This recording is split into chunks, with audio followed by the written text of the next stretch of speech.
Hey, has anyone seen the princess puppet? We can't really start the story without her. That sounds like Daddy.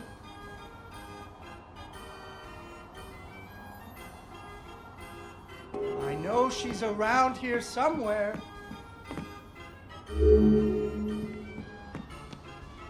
Ah, there she is.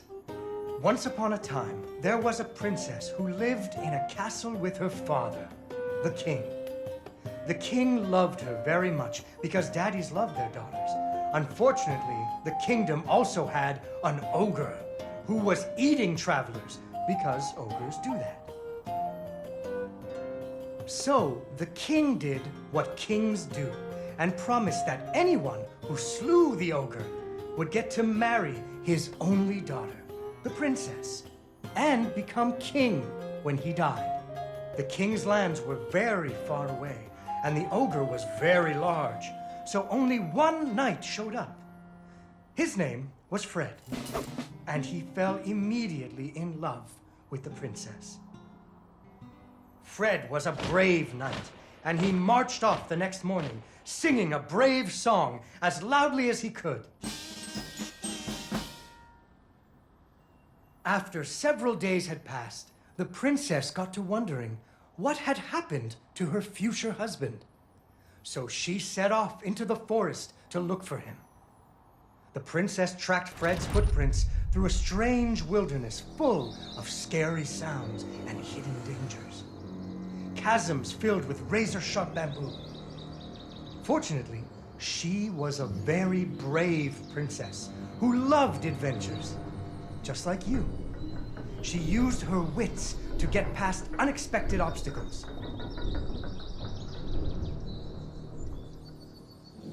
She came to a wide river filled with snapping crocodiles. She couldn't even swim.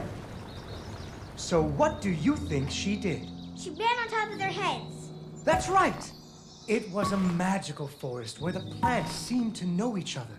She had to use magic mushrooms to get high or up.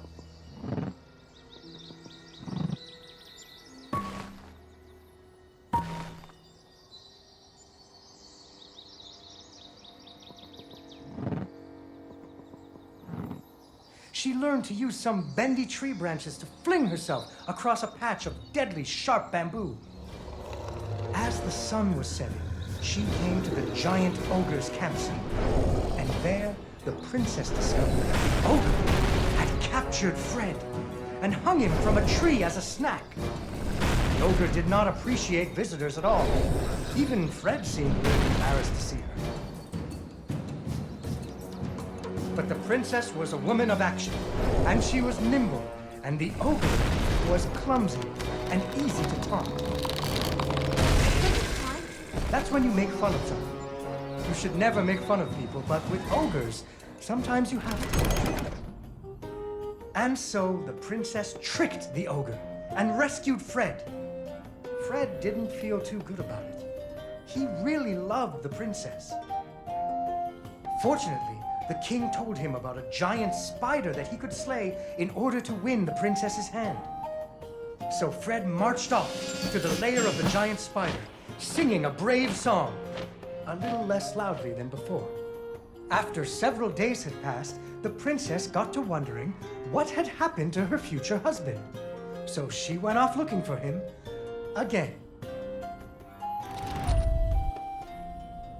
Fred's footprints led her into a dark and creepy cavern, full of strange dripping sounds, kind of like the basement at school.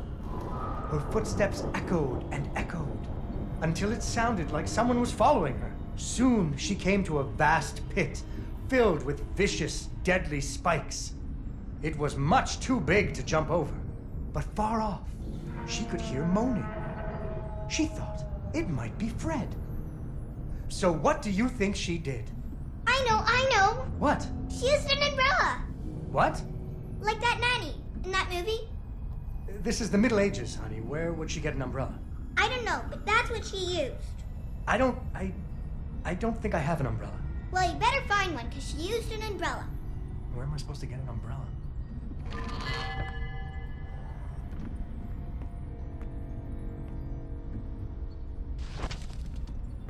Oh, there we go.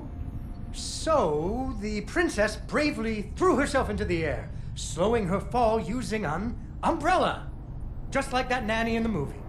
She floated down into the cave. Deeper and deeper into the cavern she floated. She thought she could hear Fred moaning, but maybe it was only the wind.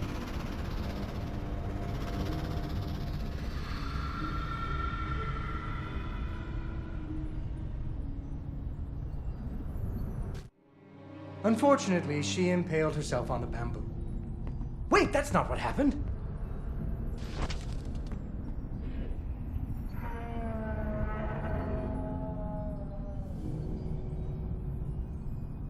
Deeper and deeper into the cavern she floated.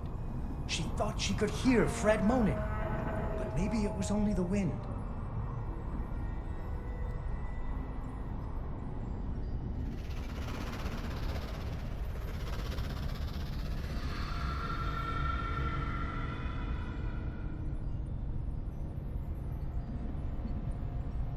Finally, she landed softly, right in a spider's web. Fortunately, it was a very old web, and she was able to break free. Unfortunately, the web was the only thing holding up a giant boulder.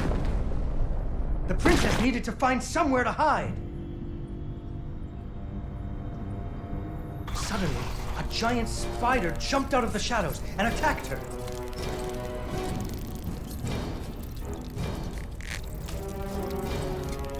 She ran and climbed and jumped and climbed, but the giant spider was very good at climbing too. It had 8 legs and the princess only had 2.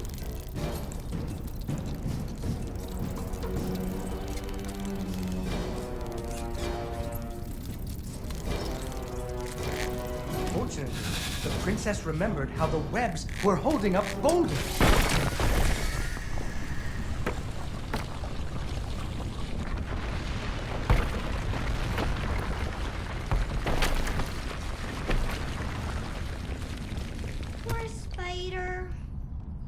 Finally, she found Fred.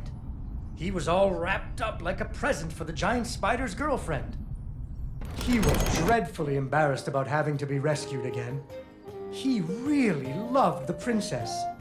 The princess decided he was cute.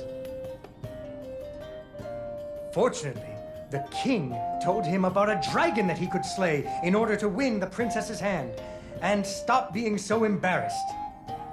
So Fred marched off to the mountaintop of the dragon, singing a brave song very quietly. After a few days, the princess got to wondering... why her dad kept trying to give her away? That too. But she was worried about Fred, so she went off to find him.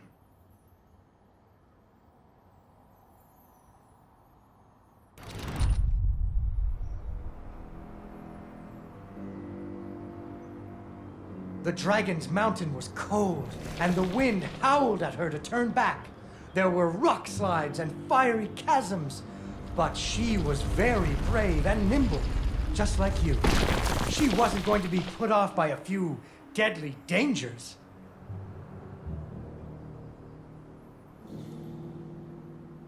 Up and up she climbed. When she got cold, she thought about the hot buttered muffins she would make once she got Fred home. Do you still like muffins? I love muffins. The princess hoped Fred liked muffins.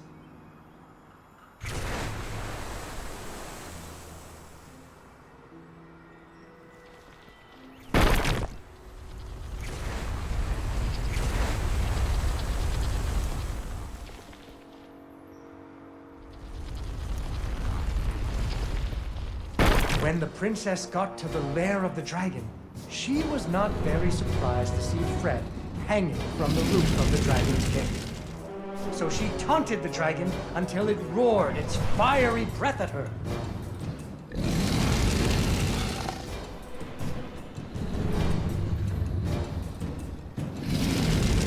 Finally, burning away the ropes that were tying up Fred.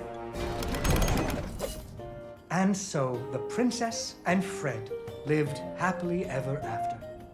Fred never had to go on another adventure again, and they had hot buttered muffins every morning. There is another version of the story where the princess flew off on the dragon's back to have a life full of adventures, but that's for another day.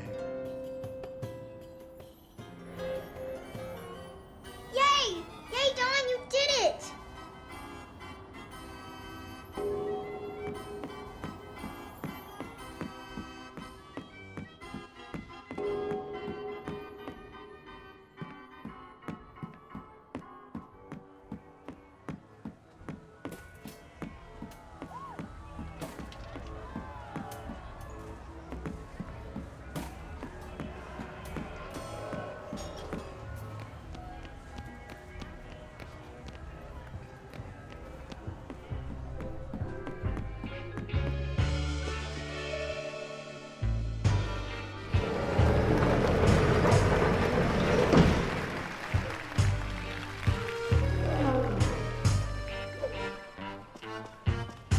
Vincenzo came back!